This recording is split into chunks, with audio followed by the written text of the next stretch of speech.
Hello and welcome back. This is going to be another storytime video, and we'll assume that you have seen the original storytime, file, so that you have the required trigger. Now, this video is a story of being attacked by a lamia and saved by a kitsune. This was on my list of things purely for a friend who had a bad experience with cycling this in D&D and told me this would be funny, so blame them. With that being said, let's begin. Start by staring at the spiral and begin to slow your breathing. In, hold for a moment, and out. In again, hold for a moment, and out. Keep breathing at that pace and begin to relax as you focus on my words. Letting the rest of the world slowly fade away as you continue to focus in on my words. Let your eyes fix on the spiral as it rotates round and round. Your body can continue to relax bit by bit, slowly but surely, relaxing more and more. Very, very good. Continuing to focus, continuing to stare, continuing to relax. Doing such a very good job. Getting yourself all prepared to drop nice and deep to experience the story. As your eyes start to feel heavy and droopy, as your body starts to go numb and weak with relaxation, and your mind becomes fuzzy listening to my words as they vibrate through your mind. You get ready to drop. Dropping down so deep, ready for your story. In 5, 4, 3, 2, 1. Story time. Walking through a forest late at night. You feel an eerie feeling. Though the trees are still, with the exception of the slight rustle from the light, cool breeze. Not sure how you got talked into going on this trip. You now find yourself alone, not fully sure of where you should be going.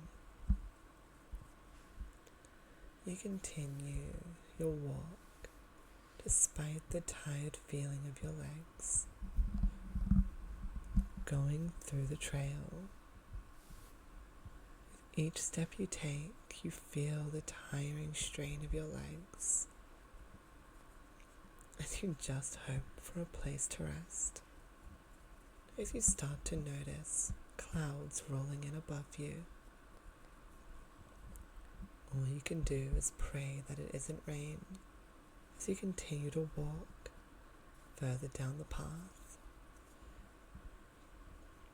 As you finally come across a small cave, very clearly not where you're meant to be going.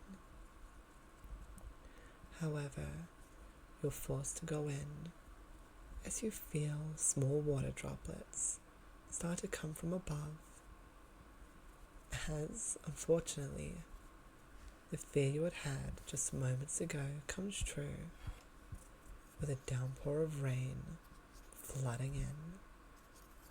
You rush into the cave before you get wet, knowing that would not be of any help. The rain continues to bash down just outside the ledge, Luckily, you've secured yourself inside. You hope that there's nothing dangerous in here, but you're sure if you stay near the edge, you can run out if need be. You take a seat within the cave just outside of the rain's reach, listening to the pitter-patter as it crashes down just outside. The roaring thunder in the distance, with the bolt of lightning quickly preceding it. You huddle in, hoping the rain will pass soon so you can continue to try and find your compatriots. Though, while you wait in the cave, you do suddenly hear a voice call out from deep within. Hello? Is someone there?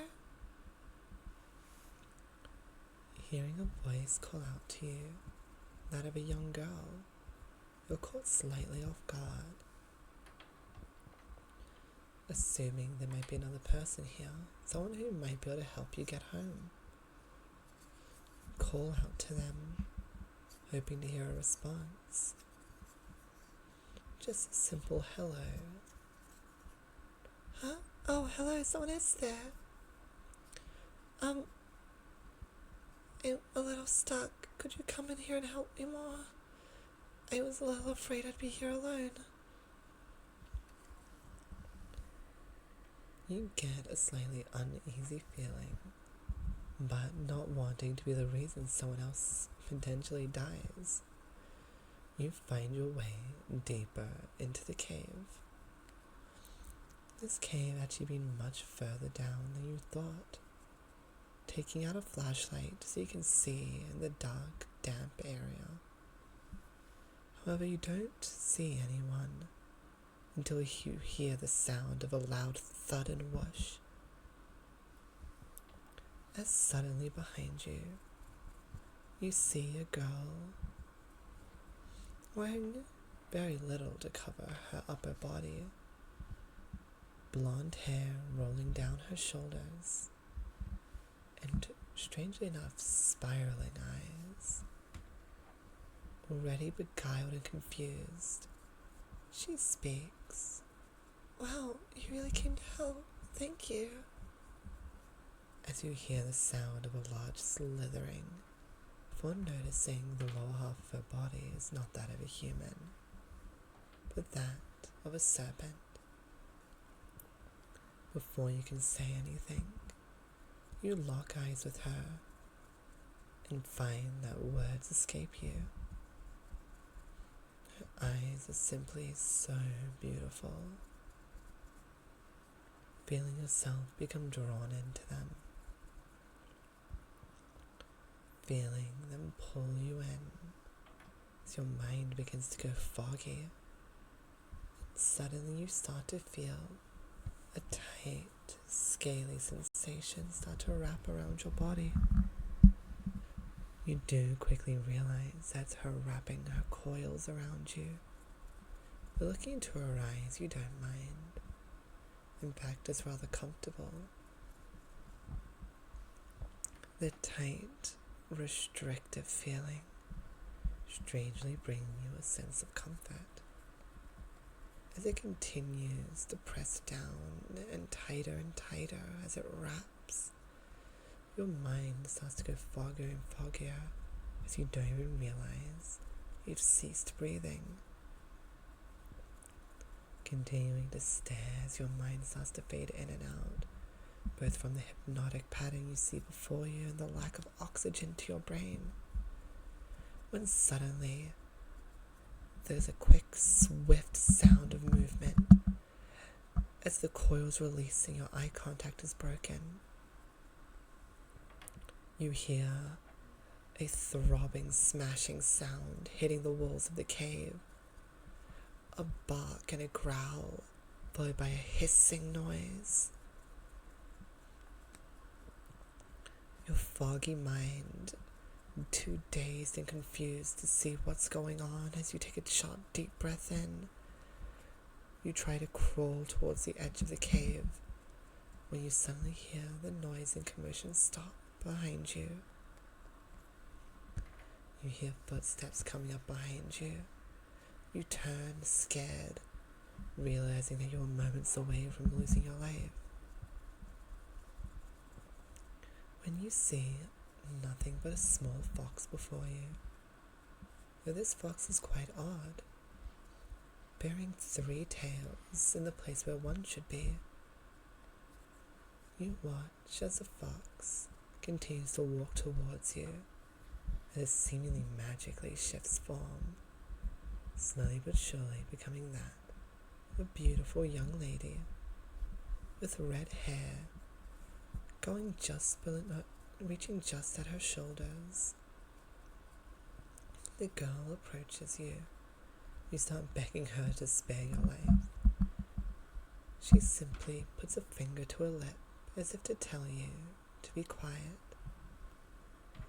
In your fear and confusion, you do so, hoping for some leniency, as you're sure saying they could take down a beast as what was almost about to end you would be far stronger and faster than yourself.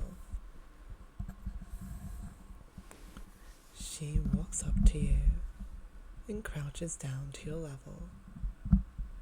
Don't be afraid. I'm not here to hurt you, sweetie. I simply noticed you before and had realized you had come into this cave that wasn't safe. You look at her astonished.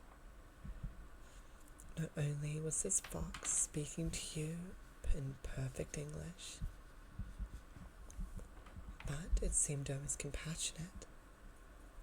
It continued to speak. Well, I'm sure I can help you get back home. But for now, we can head to my place, and I'll keep you safe there until the rain passes. It's too dangerous to travel around at night anyway. There are far scarier creatures than myself and that horrid woman. She offers you a hand, and feeling a strange sense of safety with her, you take it. And you follow her out into the rain. Story time over. Well, I hope you enjoyed that. And maybe I'll do a part 2 at some point when you get to see the kitsune's house. Once again, this was requested by a friend, but also voted on by people on Patreon. So, if you want to vote on things, the option's there. But of course, watching's also great. If there's any other stories you think would be fun to live through, go ahead and leave them in the comments. I do read all of them. It's very entertaining to me. It typically makes my day. But with that, I'll leave you to it. Enjoy the rest of your day. Toodles.